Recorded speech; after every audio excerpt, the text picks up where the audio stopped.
Livro Nosso Lar, por Francisco Cândido Xavier, pelo Espírito André Luiz. 33. Curiosas observações. Poucos minutos antes de meia-noite, Narcisa permitiu minha ida ao grande portão das câmaras. Os samaritanos deviam estar nas vizinhanças. Era imprescindível observar-lhes a volta para tomar providências. Com que emoção tornei ao caminho cercado de árvores frondosas e acolhedoras. Aqui, troncos que recordavam o carvalho vetusto da terra. Além, folhas caprichosas lembrando a acácia e o pinheiro. Aquele ar embalsamado figurava-se-me uma bênção. Nas câmaras, apesar das janelas amplas, não experimentara tamanha impressão de bem-estar. Assim caminhava, silencioso, sob as frondes carinhosas. Ventos frescos agitavam-nas de manso, envolvendo-me em sensação de repouso. Sentindo-me só, ponderei os acontecimentos que me sobrevieram desde o primeiro encontro com o ministro Clarencio. Onde estaria a paragem de sonho? Na terra ou naquela colônia espiritual? Que teria sucedido a Zélia e aos filhinhos? Por que razão me prestavam ali tão grandes esclarecimentos sobre as mais variadas questões da vida, omitindo, contudo, qualquer notícia pertinente ao meu antigo lar? Minha própria mãe me aconselhara o silêncio, abstendo-se de qualquer informação direta. Tudo indicava a necessidade de esquecer os problemas carnais, no sentido de renovar-me intrinsecamente, e, no entanto, penetrando os recessos do ser, encontrava a saudade viva dos meus. Desejava ardentemente rever a esposa muito amada, receber de novo o beijo dos filhinhos. Por que decisões do destino estávamos agora separados, como se eu fosse um náufrago em praia desconhecida? Simultaneamente, ideias generosas confortavam-me o íntimo. Não era eu um náufrago abandonado. Se minha experiência podia classificar-se como naufrágio, não devia ao desastre senão a mim mesmo. Agora que observava em nosso lar vibrações novas de trabalho intenso e construtivo, admirava-me de haver perdido tanto tempo no mundo em frioleiras de toda sorte. Em verdade, muito amara a companheira de lutas e, sem dúvida, dispensara aos filhinhos ternuras incessantes. Mas, examinando desapaixonadamente minha situação de esposo e pai, reconhecia que nada criara de sólido e útil no espírito dos meus familiares. Tarde verificava esse descuido.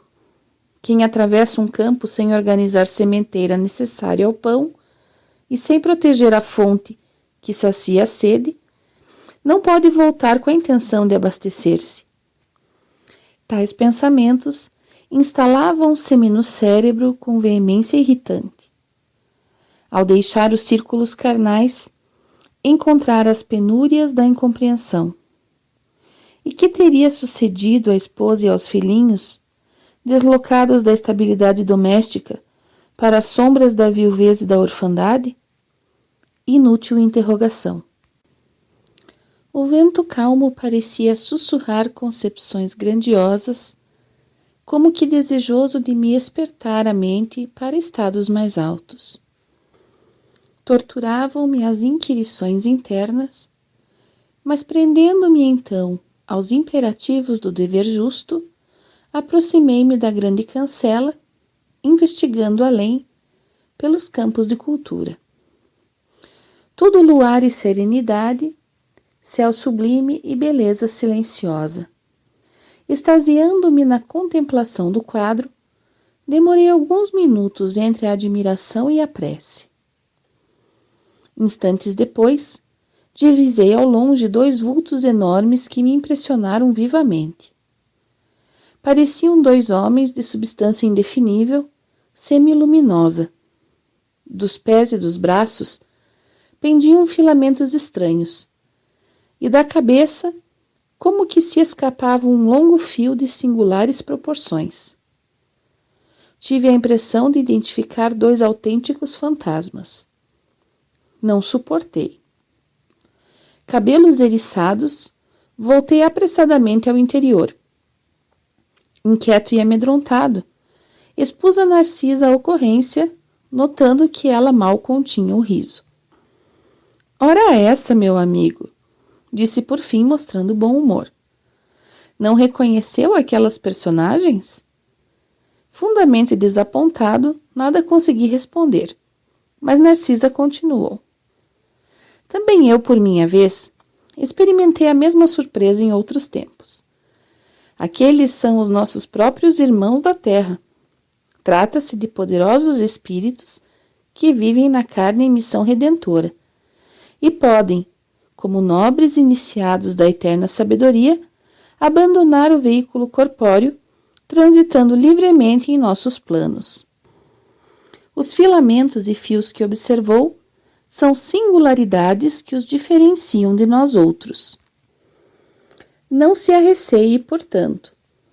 Os encarnados que conseguem atingir estas paragens são criaturas extraordinariamente espiritualizadas, apesar de obscuras ou humildes na terra. E encorajando-me bondosamente acentuou. Vamos até lá. Temos 40 minutos depois de meia-noite. Os samaritanos não podem tardar. Satisfeito, voltei com ela ao grande portão. Lobrigava-se ainda a enorme distância os 2 vultos que se afastavam de nosso lar tranquilamente. A enfermeira contemplou-os, fez um gesto expressivo de reverência e exclamou. Estão envolvidos em claridade azul. Devem ser 2 mensageiros muito elevados na esfera carnal, em tarefa que não podemos conhecer. Ali estivemos, minutos longos, parados na contemplação dos campos silenciosos. Em dado momento, porém, a bondosa amiga indicou um ponto escuro no horizonte enluarado e observou. Lá vêm eles. Identifiquei a caravana que avançava em nossa direção, sob a claridade branda do céu. De repente, ouvi o ladrar de cães a grande distância. Que é isso? Interroguei assombrado. Os cães, disse Narcisa, são auxiliares preciosos nas regiões obscuras do umbral, onde não estacionam somente os homens desencarnados, mas também verdadeiros monstros que não cabe agora descrever.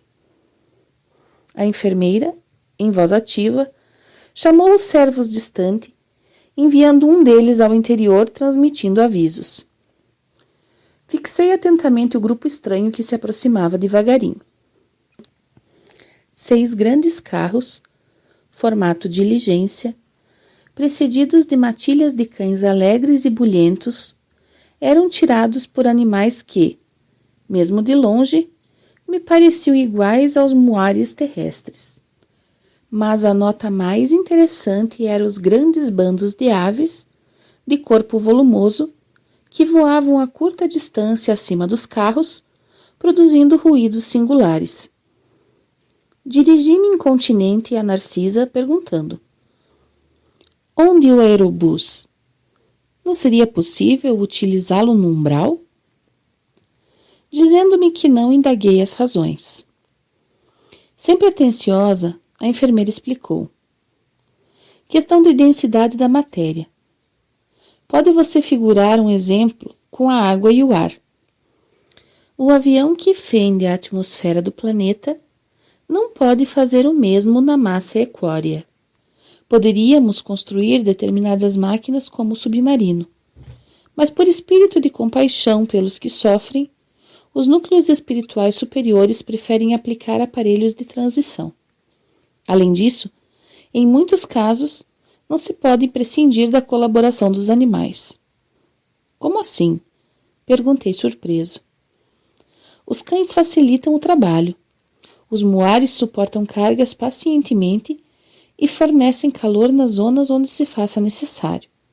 E aquelas aves, acrescentou indicando-as no espaço, que denominamos ibis viajores, são excelentes auxiliares dos samaritanos, por devorarem as formas mentais odiosas e perversas, entrando em luta franca com as trevas umbralinas.